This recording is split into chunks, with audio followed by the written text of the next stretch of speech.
ವಾರ್ತೆಗಳು ಮಾತನಾಡ್ತಿವರು N Keshavan Hulikal YouTube channel ಕಡೆಯಿಂದ. ನಾವು ಸುದರ್ಶನ ಹೋಮವನ್ನು ನೋಡುತ್ತಿದ್ದೇವೆ, ಆದರೆ ಅದರ ಬಗ್ಗೆ ಕೆಲವು ತಿಳುವಳಿಕೆಯನ್ನು ಕೇಳಿರುವುದಿಲ್ಲ. ಆದರೆ ಇಂದು ಹಾಸನದಲ್ಲಿರತಕ್ಕಂತಹ ವಿದ್ವಾನ್ ಮುಕುಂದ ಶರ್ಮಾ ಅವರು ಸುದರ್ಶನದ ಹೋಮದ ಬಗ್ಗೆ 2 ಹಿತನುಡಿಗಳನ್ನು ಎಲ್ಲರೂ ಕೇಳಿ ತಿಳಿದುಕೊಳ್ಳಿ ಎಂದು ಅವರು ಹೇಳಿದ್ದಾರೆ. ನಾವು ವಿಡಿಯೋ ಮೂಲಕ ನಿಮಗೆ ಹಾಕಿದ್ದೇವೆ, ಒಮ್ಮೆ ಕೇಳಿ. ನೀವು ಎಲ್ಲರಿಗೂ ಇದನ್ನು ಶೇರ್ ಮಾಡಿ, ಲೈಕ್ ಮಾಡಿ, ಸಬ್ಸ್ಕ್ರೈಬ್ ಮಾಡಿ. ಧನ್ಯವಾದಗಳು. ಎನ್ ಕೇಶವನ್ ಹುಲಿಕಲ್. ತಮ್ಮ ಹೆಸರು ಮುಕುಂದ ಶರ್ಮಾ ಮಾಮ. ಇವತ್ತು ಸುದರ್ಶನ ಹೋಮ ಮಾಡ್ತಾಯಿದ್ದೀರಿ. ಎಲ್ಲರಿಗೂ ಸಾರ್ವಜನಿಕವಾಗಿ 1-2 ಹಿತವಚನವನ್ನು ತಾವು ಹೇಳಬೇಕಾಗಿ ತಮ್ಮಲ್ಲಿ ಕಳಕಳಿಯಾಗಿ ಪ್ರಾರ್ಥಿಸುತ್ತೇವೆ. ತಮ್ಮ ಹೆಸರು ಬಹಳ ಕೀರ್ತಿ ಪತಾಕಿಯಾಗಿದೆ.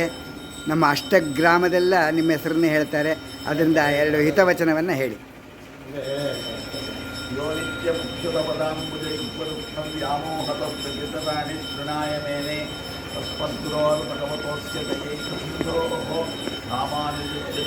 ಶರಣಂ ಪ್ರಪದ್ಯೆ ಯೋಂತ ಪ್ರವಿಶ್ಯ ಮಮ ವಾಚಮಿಮಾಂ ಪ್ರಸುಪ್ತಾಂ ಸಂಜೀವಯತ್ಯಖಿಲ ಶಕ್ತಿಧರಸ್ವಧಾಮ್ನಾ ಅನ್ಯಾಂಶ್ಚ ಹಸ್ತಚರಣಶ್ರವಣತ್ವಗಾದಿ ಪ್ರಾಣಾನ್ ನಮೋ ಭಗವತೆ ಪುರುಷಾಯ ತುಭ್ಯಂ.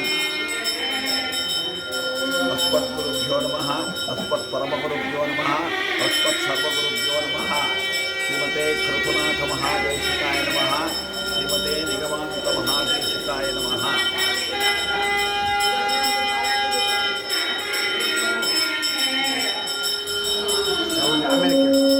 ಆಮೇಲೆ ಕೇಳ.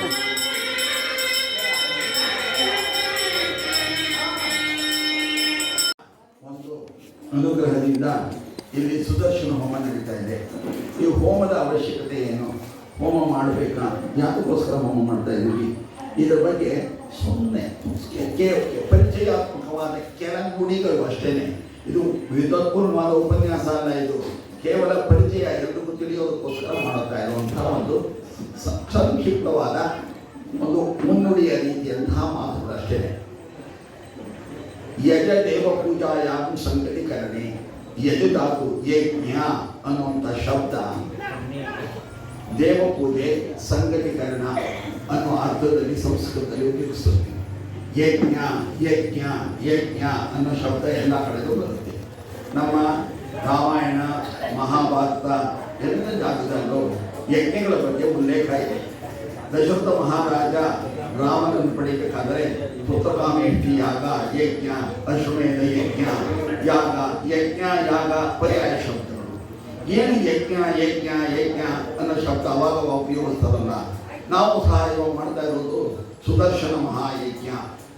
ಈ ಯಜಿ ಅನ್ನೋಂಥ ಶಬ್ದ ಇದೆಯಲ್ಲ, ನಾವು ಚತುರ್ವಿಧ ಪುರುಷಾರ್ಥಗಳನ್ನು ಒಪ್ಪಿದಂತಹ ನಮ್ಮ ಋಷಿಮುನಿಗಳು ಧರ್ಮ, ಅರ್ಥ, ಕಾಮ, ಮೋಕ್ಷ ಇವುಗಳು ಪ್ರತಿಯೊಬ್ಬರ ಜೀವನದ ಗುರಿಯಾಗಬೇಕು. ಚತುರ್ಥ ಪುರುಷಾರ್ಥ ಮೋಕ್ಷ ಅದು ಅವರವರ ಆಧ್ಯಾತ್ಮಿಕ ಸಾಧನೆಯ ಕೊನೆಯ ಮೆಟ್ಟಿಲು. ಆದರೆ ಆ ಮೋಕ್ಷಕ್ಕೋಸ್ಕರ ಧರ್ಮವನ್ನೇ ಆಗಲಿ, ಅರ್ಥವನ್ನೇ ಆಗಲಿ, ಕಾಮವನ್ನೇ ಆಗಲಿ ತ್ಯಾಗ ಮಾಡುವ ಅವಶ್ಯಕತೆ ಇಲ್ಲ. ಧರ್ಮಾರ್ಥ ಕಾಮಗಳು ಸಹ ಮೋಕ್ಷಕ್ಕೆ ಸಹಕಾರಿಯಾಗಿ ಇರಬೇಕು ಅನ್ನುವುದು ಋಷಿಮುನಿಗಳ ಒಂದು ಆಶಯ. ಅದಕ್ಕೋಸ್ಕರ ಯಜ್ಞ ಎನ್ನುವ ಒಂದು ಇನ್ಸ್ಟ್ರೂಮೆಂಟ್ ಅಂದರೆ ನಮಗೆ ಉಪಕರಣವನ್ನು ಕೊಟ್ಟಿದ್ದಾರೆ. ಪ್ರಜಾಪತಿ ಪುರಾ ಸೃಷ್ಟ ಸಹಯಜ್ಞ ಪ್ರಜಾ ಸೃಷ್ಟ ಪುರೋವಾಚ ಮಹೀಪತಿ ಅನೇನ ಪ್ರಸರಿಷ್ಯಧ್ವಂ ಏಷವಃ ಇಷ್ಟಕಾಮ ದುಃಖ. ಪ್ರಜಾಪತಿ ಮನುಷ್ಯರನ್ನೆಲ್ಲ ಸೃಷ್ಟಿಸಿ ನಿಮ್ಮನ್ನು ಭೂಲೋಕದಲ್ಲಿ ಸಂತೋಷವಾಗಿರಿ ಅಂತ ಕಳಿಸಿದ ಮೇಲೆ ನಮಗೆ ಎಷ್ಟೋ ವಿಷಯಗಳು ಸಿಗಲ್ವಲ್ಲ, ಏನು ಮಾಡಬೇಕು ಅಂದರು.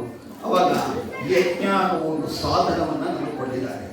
ಆ ಯಜ್ಞ ನಮಗೆ ಇಷ್ಟ ಕಾಮ ದುಃಖ, ಕಾಮಧೇನು ಹೇಗೆ ನಮಗೆ ಇಷ್ಟಾರ್ಥವನ್ನು ಕೊಡುತ್ತದೆಯೋ ಅದೇ ರೀತಿ ಸಹ ಯಜ್ಞಗಳು ಸಹ ನಮಗೆ ಇಷ್ಟಾರ್ಥವನ್ನು ಕೊಟ್ಟೇ ಕೊಡುತ್ತವೆ. ಮನುಷ್ಯನ ಜೀವನದಲ್ಲಿ ದ್ವಂದ್ವಗಳಿದ್ದೇ ಇದೆ. ಸುಖ ದುಃಖ, ಸಂತೋಷ ಅಥವಾ ಅಸಂತೋಷ, ಪ್ರೀತಿ ದ್ವೇಷ, ದ್ವಂದ್ವ ಹೇತೋ ಹೋದು ಕುಲಶೇಖರ ಅಲ್ವಾ.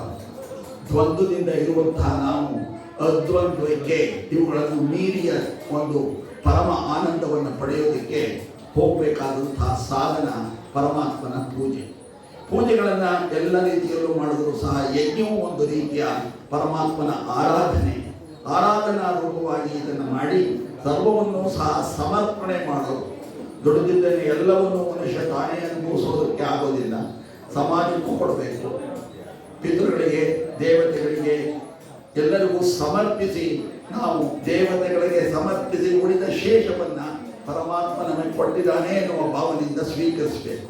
ಆದ್ದರಿಂದ ಈ ಯಜ್ಞ ಪರಮಾತ್ಮನಿಗೆ ಆಹುತಿ ಕೊಟ್ಟು ಯಜ್ಞ ಶಿಷ್ಟಾಶಿನಃ, ಯಜ್ಞವನ್ನು ಮಾಡಿ ಅದರ ಪರಮಾತ್ಮನ ಶಿಷ್ಟವ ಅಂದರೆ ಯಜ್ಞದಿಂದ ಉಳಿದದ್ದನ್ನು ಅಂದರೆ ನಾವು ಯಜ್ಞವನ್ನು ಮಾಡಿ ಉಳಿಸಿಕೊಂಡಿದ್ದನ್ನು ಅನುಭವಿಸೋದಿದೆಯಲ್ಲ, ಅದು ನಮ್ಮ ಸಾತ್ವಿಕವಾದ ಜೀವನಕ್ಕೆ ಒಂದು ಶಕ್ತಿಯನ್ನು ಉಂಟು ಮಾಡುತ್ತದೆ. ಆದ್ದರಿಂದ ಇಂತಹ ಯಜ್ಞ ಯಾಗಾದಿಗಳನ್ನು ಪದೇ ಪದೇ ನಡೆಸ್ತಾ ಇದ್ದರೆ ದೇಶದಲ್ಲಿ ಸುಭಿಕ್ಷತೆಯೂ ಉಂಟಾಗುತ್ತದೆ ಮತ್ತು ಸರ್ವ ಜನರು ಒಂದು ರೀತಿಯ ಸಂತೋಷದಿಂದ ಭಾಗವಹಿಸಿ ಎಲ್ಲ ವಿಧವಾದಂತಹ ಒಂದು ಜ್ಞಾನವನ್ನು ಪಡೆಯಬಹುದು. ಆಧ್ಯಾತ್ಮಿಕ, ಆದಿದೈವಿಕ, ಆದಿಭೌತಿಕ, ಆದಿದೈವಿಕ, ಆಧ್ಯಾತ್ಮಿಕ ತಾಪ ನಮಗಿರುತ್ತೆ. ತಾಪತ್ರಯ ಅಂತ ಮಾತು ಉಪಯೋಗಿಸ್ತೀವಿ ನಾವು. ತಾಪತ್ರಯಗಳು ಯಾವುದು ಅಂತ ಕೇಳಿದ್ರೆ ಆದಿಭೌತಿಕ ಅಂದರೆ ನಮಗೆ ಪಂಚಭೂತಗಳಿಂದ ಉಂಟಾಗುವಂತಹ ತಾಪಗಳು ಆದಿಭೌತಿಕ. ಆದಿದೈವಿಕ ನಮಗೆ ಇದ್ದಕ್ಕಿಂತ ದೇಶದಲ್ಲಿ ಏನೇನೋ ಪ್ರಕ್ಷೋಭಗಳು ಉಂಟಾಗುವಂತಹ ಆದಿದೈವಿಕ. ಇದಲ್ಲದೆ ಆಧ್ಯಾತ್ಮಿಕ. ಇಂತಹ ತಾಪತ್ರಯಗಳ ದೂರೀಕರಣಕ್ಕೋಸ್ಕರ ನಾವು ಎಲ್ಲ ವೇದದ ಕೊನೆಯಲ್ಲೂ ಓಂ ಶಾಂತಿ ಶಾಂತಿ ಶಾಂತಿ 3 ಸತಿ ಯಾಕೆ ಹೇಳಬೇಕು ಅಂದರೆ 3 ವಿಧವಾದಂಥ ತಾಪತ್ರಯಗಳ ಉನ್ಮೂಲನೆ ಆಗಲಿ ಹೋಗಲಿ ಅನ್ನುವ ದೃಷ್ಟಿಯಿಂದ ಈ ರೀತಿಯ ಶಾಂತಿ ಕರ್ಮಗಳನ್ನು ಆಚರಿಸ್ತೀವಿ. ಪದೇ ಪದೇ ಇಂತಹ ಶಾಂತಿ ಕರ್ಮಗಳ ಆಚರಣೆಯಿಂದ ನಮಗೆ ನಮ್ಮ ದೇಹದಲ್ಲಿ ತಿಳಿಯದಲೇ ಇರುವಂತಹ ಯಾವುದೋ ಕಾಯಿಲೆಯ ಬೀಜ ಇರಬಹುದು. ನಾವು ಆರೋಗ್ಯವಾಗಿ ಕಾಣಬಹುದು ಹೊರಗಡೆಗೆ, ಒಳಗಡೆ ಯಾವುದೋ ಕಣದಲ್ಲಿ ಬರ್ಬೋದು. ಆದರೆ ಇಂತಹ ಬೀಜ ರೂಪದಲ್ಲಿರುವಂತಹ ಎಷ್ಟೋ ವಿಧವಾದಂತಹ ಅನಿಷ್ಟಗಳ ನಿವಾರಣೆಗೆ ಪರಮಾತ್ಮನ ಉಪಾಸನೆ ನಾವು ಶ್ರೀಂ ಹ್ರೀಂ ಐಂ ಕ್ಲೀಂ ಕೃಷ್ಣಾಯ ಗೋವಿಂದಾಯ ಅಂತ ಕೃಷ್ಣನನ್ನು ಹೇಳಿ ನಮ್ಮ ಎಲ್ಲವನ್ನು ಹೋಗಲಾಡಿಸಿ ಒಳಗಡೆ ಬೀಜ ರೂಪದಲ್ಲಿ ಯಾವುದಾದರೂ ಕಾಯಿಲೆ ರೂಪದಲ್ಲಿದ್ದರೂ ಸಹ ಅದನ್ನು ಹೋಗಲಾಡಿಸಿ ನಮಗೆ ಸತ್ ಅಂದರೆ ಒಳ್ಳೆಯದನ್ನು ಉಂಟು ಮಾಡುವಂಥ ಕೇಳಿಕೊಳ್ಳುವಂಥ ಒಂದು ಮಹಾಯಜ್ಞ. ನಮ್ಮ ಶ್ರೀವೈಷ್ಣವ ಸಿದ್ಧಾಂತದಲ್ಲಿ ವಿಶೇಷವಾಗಿ ಪರಮಾತ್ಮನನ್ನು ಕೇಳ್ಕೊಬೇಕು ಅನ್ನೋದು ಏನು ಇಲ್ಲ. ಆಸೆ ಪಟ್ಟು ಏನು ಪರಮಾತ್ಮನ ಗೊತ್ತಿಲ್ಲದಲೇ ಇರೋದಿದೆಯಾ, ನಮ್ಗೆ ಏನು ಕೊಡಬೇಕು ಅನ್ನೋದು ಕೊಡೋದು ಗೊತ್ತಿದ್ರೂ ಸಹ ನಾವು ತ್ರಿವಿಧಾಹ ಭಜಂತೆ ಮಾಂ ಮೂಢಾ ಸುಕೃತಿನು ಅರ್ಜುನ ಅಂತ ಅರ್ಜುನನಿಗೆ ಕೃಷ್ಣ ಹೇಳ್ತಾ ಜ್ಞಾನಿ, ಆರ್ಥ, ಜಿಜ್ಞಾಸು, ಅರ್ಥಾರ್ಥಿ, ಜ್ಞಾನಿ ಚ ಭರತರ್ಷಭ ಚತುರ್ವಿಧ ಪುರುಷ ಭಜಂತೆ ಮಾಂ. 4 ಥರದ ಮನುಷ್ಯರು ನಮ್ಮನ್ನು ಪೂಜಿಸ್ತಾರೆ. ಅದರಲ್ಲಿ ಆರ್ಥ ದುಃಖದಿಂದ ಅಂದರೆ ಕಷ್ಟಪಡ್ತಾ ಇರೋನು ಆರ್ಥ, ಜಿಜ್ಞಾಸು ತಿಳಿಯಬೇಕು ಏನೋ ತಿಳ್ಕೋಬೇಕು ಅಂತ ಆಸೆ ಪಡುವನು ಜಿಜ್ಞಾಸು, ಅರ್ಥಾರ್ಥಿ ಜೀವನದಲ್ಲಿ ಹೆಚ್ಚು ವೈಭವವನ್ನು ಪಡಿಬೇಕು ಹೇಳಿ ಕೊನೆಗೆ ಜ್ಞಾನಿ ಚ ಭರತರ್ಷಭ. ಆರ್ತೋ ಜಿಜ್ಞಾಸು ಅರ್ಥಾರ್ಥಿ ಜ್ಞಾನಿ ಚ ಭರತರ್ಷಭ ಅಂತ ಚತುರ್ವಿಧ ಪುರುಷ ಅರ್ಥ.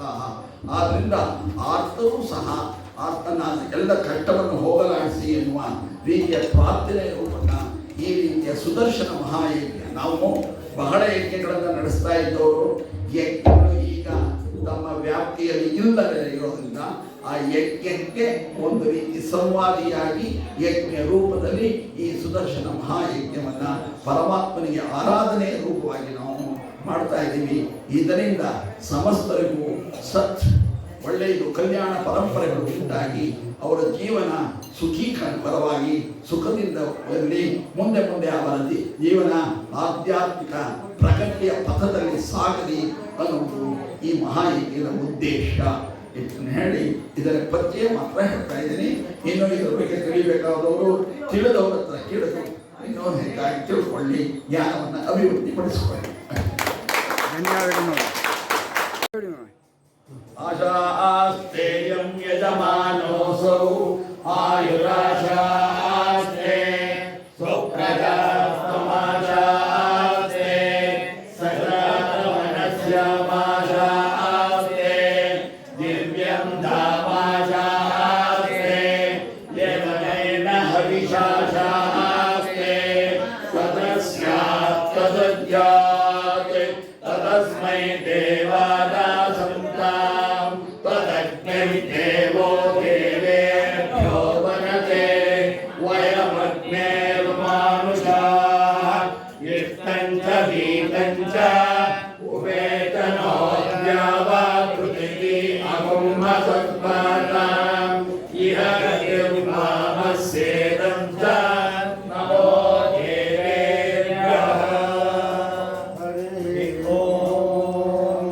ಭಾಗವತರಿಗೆ ನಮ್ಮ ಧನ್ಯವಾದಗಳು ಮಮ್ಮ. ಎಲ್ಲರೂ ಈ ನಮ್ಮ ಪುಟ್ಟ ವಿಡಿಯೋವನ್ನು ನೋಡಿದ್ದಕ್ಕೆ ಧನ್ಯವಾದಗಳು. ಶೇರ್, ಲೈಕ್, ಸಬ್ಸ್ಕ್ರೈಬ್ ಮಾಡೋದಕ್ಕೆ ಧನ್ಯವಾದಗಳು.